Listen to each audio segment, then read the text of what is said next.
Hey everybody, we are back with another debt-free update. If you missed my video from last month, I really encourage you to go back and watch it again because it kind of explains why we decided to start paying off our house a lot faster than what we really need to, I guess. I just have a fire lit under me that I feel like we need to pay off our house as quickly as possible. We have no other debt besides the house. We've been following Dave Ramsey's baby steps for the past few years, and just recently I figured, why try to wait and just pay the minimum payments on the house when we can just put more money on it and then pay it off even faster so we don't owe anybody anything. So my ultimate goal, if you didn't hear in the last video, was to pay off our house before I turn 40, which is in about 4 years or so. And I also want to post monthly updates like this just to kind of let you know what's going on, little extra things we did to make money this month to put on the house. Now, we decided that we're not going to be crazy intense, like cutting back on our budget and everything. Instead, I am focusing on how much more money can we earn, and then the extra income we can use to pay off the house. And let me tell you, I have an update for you this month. Now, it is not going to be like this every single month, okay? And when you hear about this, you're gonna see why. But first, let me tell you about all the different ways that we made money in this past month. So first of all, we had a garage sale. It was around a little before September when I decided to just start this whole thing. And I was looking around my house, and at this point, I was just in a decluttering mood. I really wanted to just get rid of a lot of stuff. I hate clutter, okay? So I started to gather up a bunch of stuff, and I looked at how much we had. I'm like, we could probably have a garage sale and try to sell some of this stuff instead of just trying to donate it somewhere. So I did. I got my garage sale, I don't know what you would call it, like a license or whatever. I don't know what it is in your area, but you have to go to City Hall and get a little piece of paper that says you're doing a garage sale. You put it in your window, whatever. So we held a garage sale on a Friday and Saturday. We sold, a lot of different things. A lot of Allison's different toys, some old DVDs that we had, a lot of Allison's books, and then just random things we had around the house. It was a good way for Allison to be able to declutter as well, because she actually has a birthday this month. And I did tell her, because she has all this stuff, all that stuff was hers, she would get all of the money from the stuff she sold. So she was pretty excited about that. She helped me get everything together. She helped me set up the tables, put the tables up. So she went to school on Friday while I hung out while she was at school. And then she helped me on Saturday. So all together, John and I, with our stuff, we made about $100. And minus the expenses of having to buy the stickers and things, we netted about $85, which, $85 is better than nothing when you was just going to donate it anyway. And then Allison came out with $61 or something like that. So she was super excited. She ended up buying, I think, a big doll. She's been obsessed with dolls and doll clothes and things. So she was excited to make that money. So $85 from the garage sale. I've also been selling things on eBay. And I can't remember if I said anything about this in the last video, but sometime last year, my dad gave me a few boxes of trading cards that my sister and I had collected. Now, they've been in his house for 20 years, all right? And it was full of Pokemon cards, Magic the Gathering, a lot of just different random trading cards that I wanted to collect. So it was just a combination of ones that my sister and I had together. And I held on to it for about a year when I finally decided I should try selling these and see how much they were worth, because there were a lot of holograph ones. And if you're not familiar with trading cards, there are certain ones that are worth a lot of money, especially the ones that are holographic, that are shiny, foil, whatever. So I've been off and on selling some of these trading cards since May. So it's been 5-ish months or so. And I've sold off pretty much all of the really high cards, except for one. And I'll tell you about that here in a second. But I've also been selling a lot of my video games. I just don't play a lot of video games anymore. So first of all, I have so many systems. I've got a PlayStation 2, a PlayStation 3, a PlayStation 4, I have a Nintendo Wii, I have the Nintendo Switch, and then I have like the Nintendo DS and the 3DS. Well, right now I'm only playing games on the Switch and then my PS4 at times as well. So the other video games, I'm like, I never play them. My PS2 doesn't even work anymore. So why am I holding on to these games if that doesn't even work? So I collected all of my video games as well, and I've been trying to sell those. And those have been doing pretty well, just depending on the game. A lot of them have been selling for like $5 or $10. I've had a couple of them sell upwards of $150. So we had a really good month in September of selling all these video games, and I'm still not done yet. But let me tell you about the mother load of cards. All right, so I had bought a couple of packages of like Lord of the Ring trading cards, and they were like scenes from the movie. So you had like little action shots and whatever. So you also had like rare cards in the packs, perhaps like foil, holographic cards, and very, very rarely you could get an autographed card. Well, I got an autographed card from the actor who plays Merry, one of the Hobbits, and I've held on to that for a very, very long time. And when I first started selling off these cards, for whatever reason, I just held on to that one. I don't know why I felt intimidated about selling it. But finally, last month, I decided why not put it up for auction and see how it goes. Now, when you sell stuff on eBay, it will show you like how much these cards have sold for in like the past 30 days or so, and whether they have even sold at all on eBay. So I was looking around and I couldn't find a whole lot on this particular card. Now, for the characters like Frodo and Gandalf and other characters, they were selling for quite a bit of money, like in the few thousand range, but I couldn't find much on Merry. So I put it up as a starting bid of $100. I'm like, well, if I get $100 out of this card, it's going to be awesome. Guys, I woke up the next morning and it was up to $800.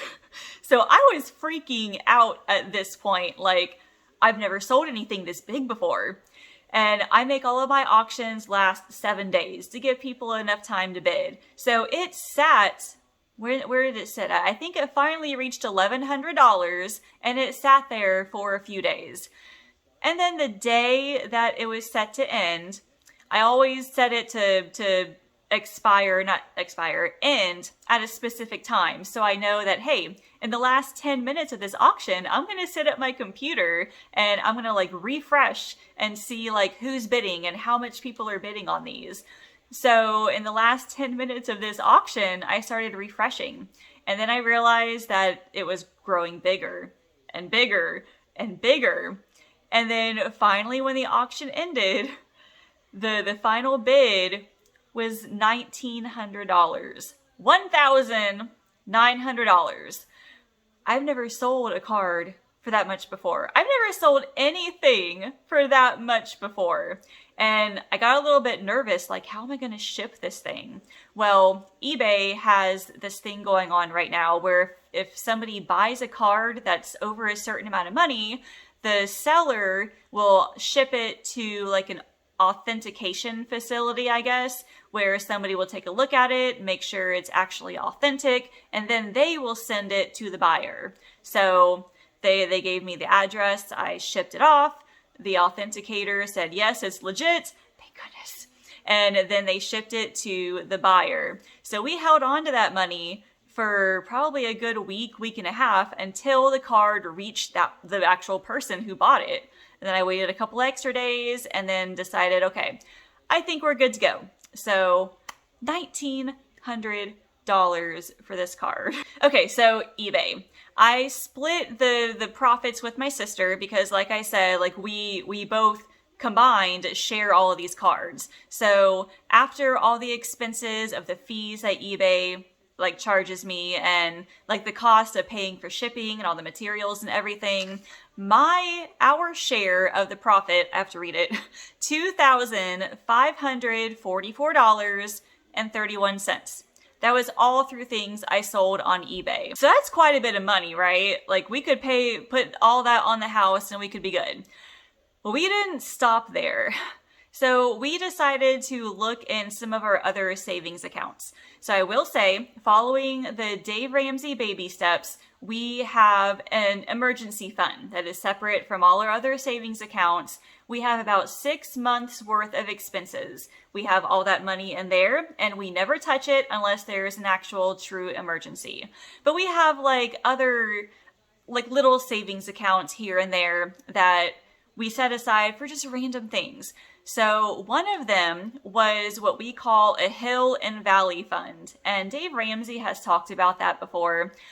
In the past, my blogging income has been very sporadic. Like some months it'll be really high, and then other months it'll be really, really low. And we wanted to make a savings account and put some money in it.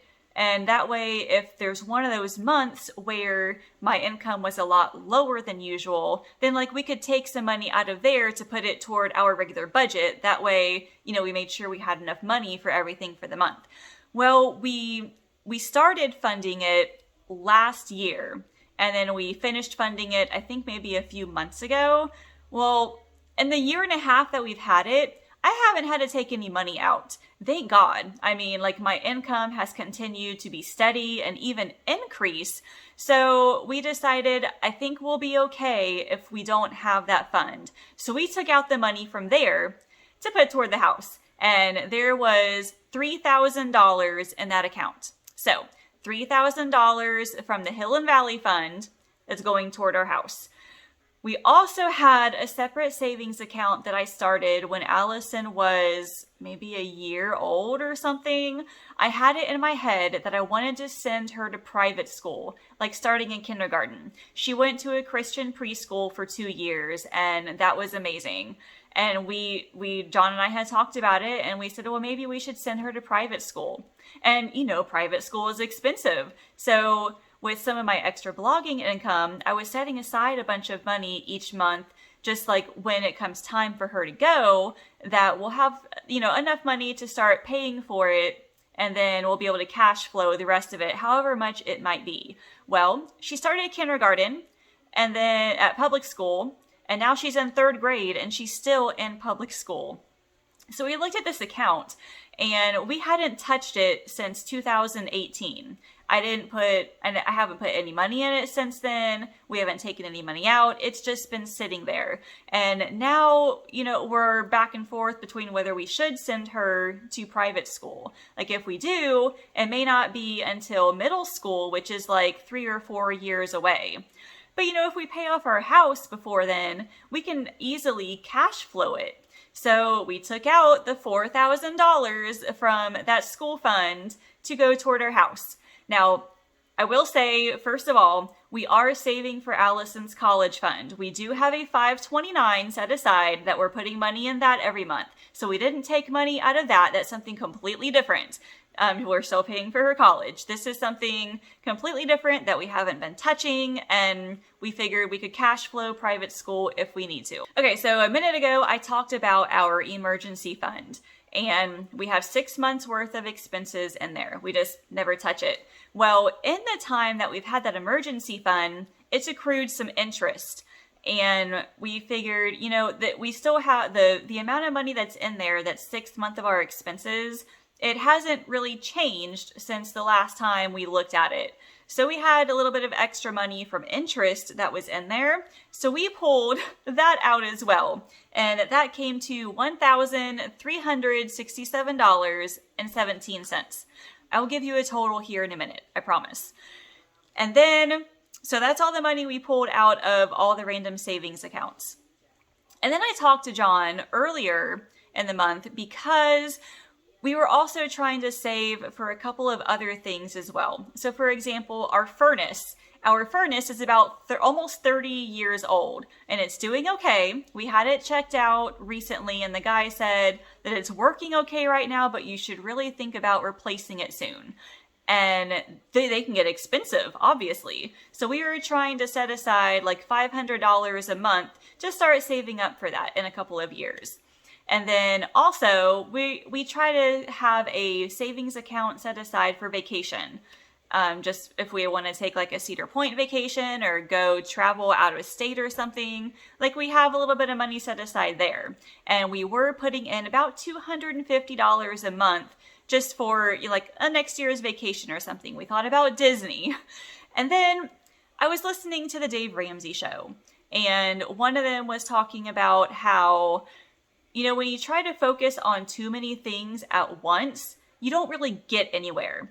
And in that situation, he was talking about baby step 2, which was all the consumer debt, like student loans and credit cards and things. But I heard him say that like 3 different times in the span of a few weeks. And I'm like, that kind of sounds like us right now. Like we're all doing good things with this money. We're saving it and then we're putting whatever extra we can on the house. But I said to John, do you think it would be better if we just took all that money that we were going to put into savings and just keep putting that toward the house? We would get debt-free faster, and then the extra money that we were paying on the mortgage, we can put that on top of the extra money we were putting toward the house, toward all of that. We still have our emergency fund, so if something breaks, we still have that, but I would love to be able to put all of that money just toward the house and get it paid off as soon as possible. And he agreed. So, I gotta tell you, this is how much we put down on the house this month. With all of the garage sale, the eBay, the money that we pulled out of savings, our house payment this month was $10,911.48. Now, like I said earlier, this is not going to happen every single month. We just pulled out some extra money we had laying around to put it toward the house. It is not going to look like this every month. I wish it would, but it is not. Now, the starting balance of the house when we started this back in September, it was $24,182.18. And now the current balance after all of that money we put on it is now $12,074.46. Now, my goal was to get it paid off before I turned 40, and that was like 3 or 4 years away. Well, now that we've done this, if we continue the way we are now and then putting an extra $750 a month toward the house, that $750 is what we were setting aside for the furnace and vacation. If we put that toward the house instead, we're going to be completely debt-free by August 25th of next year, 2023. And it could even be sooner. That's not including anything the extra that I make from eBay, or if my blogging income shoots up, or if we get a raise or something. So any extra money we get besides that is going toward the house. So we might be debt-free by August of next year, but it could be even sooner. And let me tell you, that makes me so excited. I don't know what it is about wanting to pay off the house early. Maybe I just decided I don't want to owe anybody any money anymore. I would like to have just this money for ourselves, to be able to give more of it away, to be able to save more of it, and just say we own our house completely. So next month will definitely not be as big, but I wanted to share that with you and just say, oh my gosh, we are so excited that this is happening. It will definitely be paid off by next year. Now, if you guys are in debt right now and you're trying to pay it off, I want to tell you, you're doing an amazing job. You can do this. Just keep going. Maybe you need to declutter a little bit. Maybe you need to reorganize. Maybe you need to sell some things that you haven't used in forever. You never know what you can find in your house that could be worth a lot of money. So anyway, that was a long and winded update, but I had to share all of the details with you. And if you are trying to get out of debt, I gotta say, Dave Ramsey's baby steps, I believe it's the way to go. It may not work for everybody. It's working for us. I highly recommend it. So I will be back next month with another debt-free update. Hopefully, I wish we could put as much next month as we did this month, but probably not going to happen, but we will see. Thank you all so much for listening. So thank you for cheering us on and everything. I really, really appreciate it. I'll be back next month. I will see you all later.